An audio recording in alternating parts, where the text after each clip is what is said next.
Hello friends, we see today the software testing life cycle, black box, white box testing and methods of testing. First we see the software testing life cycle. It is the sequence of specific activities conducting during the testing process to ensure software quality goals are met. There are 6 STLC model phases. First one is requirement analysis, second one is testing planning, third one is test case development, fourth one is test environment setup, fifth one is test execution, and sixth one is test cycle closure. In that we see first phase, that is requirement phase. In this phase, test team studies the requirement from the testing point of view. Then test planning. Test planning in STLC is a phase in which senior QA manager determine the test plan strategy along with the efforts and cost estimation for project. Then third one is test case development. The test case development involves the creation, verification and rework of the test cases and test scripts. The test plan is ready. It includes the following activities. First one is create test cases, second one is review test cases, third one is create test data. The fourth one is test environment setup. Test environment setup decides the software and hardware condition under which the work product is tested. In that, the following activities we can see.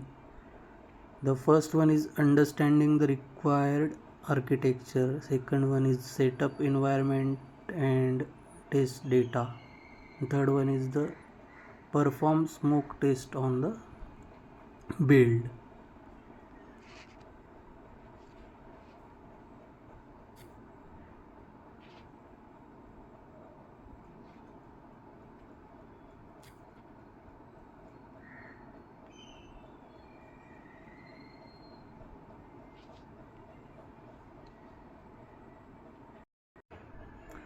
Then we see the test execution phase. In this phase, testing of the software build is done based on the test plans and test cases prepared.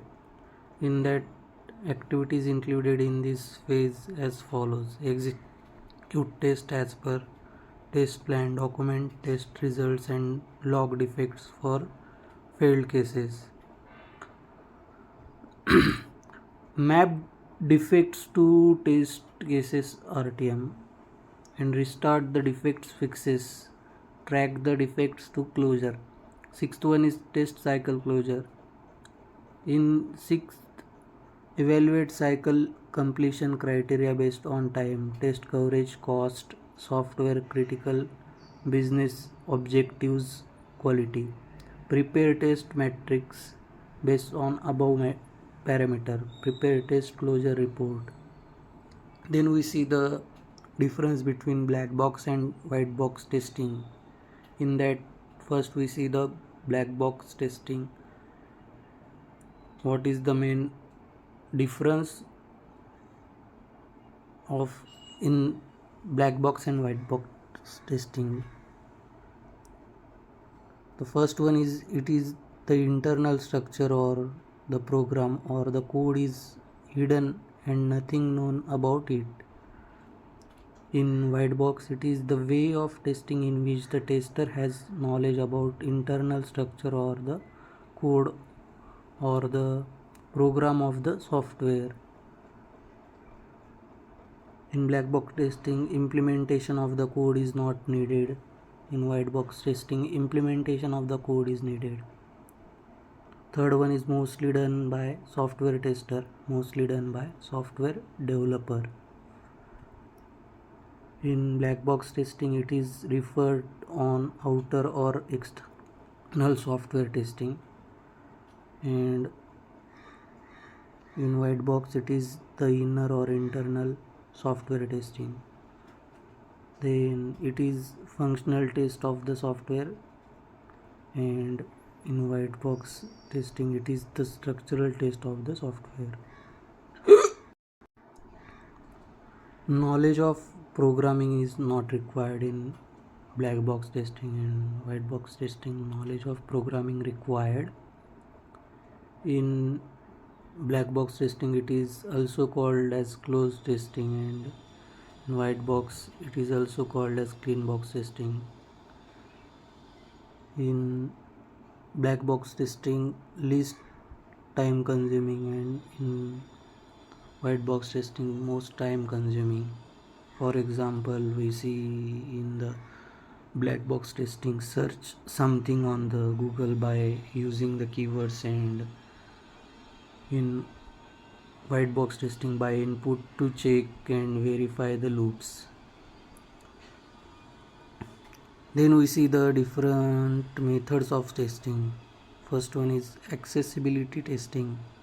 It is the practice of ensuring mobile and web application working and usable for users without and with disability such as vision impairment, hearing disability and other physical conditions. Second one is integration testing. It performed in an integrated hardware and software environment to ensure that the entire system functions properly. It is testing which validates how two components interact with each other. Third one is sanity testing. It performed after bug fixes. It determined that the bugs are fixed and that no further issues are introduced to those changes. Fourth one is smoke testing. In that, software testing validates the stability of the software application. It is performed on the initial software build to ensure that critical functions of the program are working. Fifth one is unit testing. Unit testing is the process of code. Then we see the non-functional testing. It verifies the readiness of the system according to the non-functional parameter, performance, accessibility, user interface, etc. Performance testing, it examines the speed, stability, reliability and scalability. Eighth one is acceptance testing. It is also known as UAT, user acceptance testing. It determines whether software is acceptable or not. Ninth one is end-to-end testing. It is the technique that tests the application workflow from beginning to end. 10th one is load testing. It determines if code modification break an application or consume resources. 11th is regression testing. It determines if code modification break an application or consume resources. 12th one is security testing. It reveals the vulnerability of the system to ensure that the software system and application are free from the threats or risk. 30th one is stress testing. In stress testing, activities that test beyond normal open to the test results. 14th one is security testing. It identifies the security risk in the application software. So these are the some types of testing we can see in this video. Thank you.